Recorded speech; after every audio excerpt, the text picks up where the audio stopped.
Hello friends అందరికీ మనం ఇప్పుడు 2 మినిట్స్లో చిక్కుడుకాయ కూర వండడం నేర్చుకుందాం. ఉల్లిగడ్డ పచ్చిమిర్చి వేయించుకుందాం.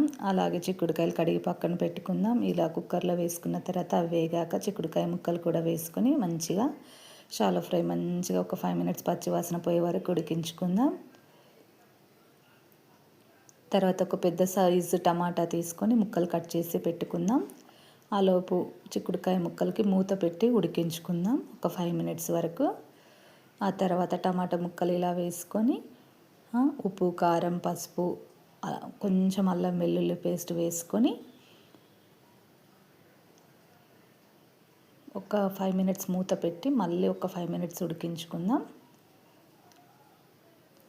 ఆ తర్వాత దీన్ని ఇంకా మంచిగా వేసాం కదా, ఇప్పుడు మంచిగా కుక్కర్ మూత పెట్టి 2 విజిల్స్ వచ్చే వరకు ఉడికించుకుందాం. చూడండి ఎంత పర్ఫెక్ట్గా వచ్చిందో. పిల్లలకి లంచ్ బాక్స్ వండుతుంటే హడావిడి అవుతుంది కదండి, తొందరగా రెడీ అయిపోతుంది. ఇప్పుడు కొత్తిమీర వేసేసుకొని బంద్ చేసుకుందాం. ఈ వీడియో మీకు నచ్చినట్టయితే ప్లీజ్ సబ్స్క్రైబ్ చేసుకోండి, లైక్ చేయండి, కామెంట్ చేయండి. Thank you.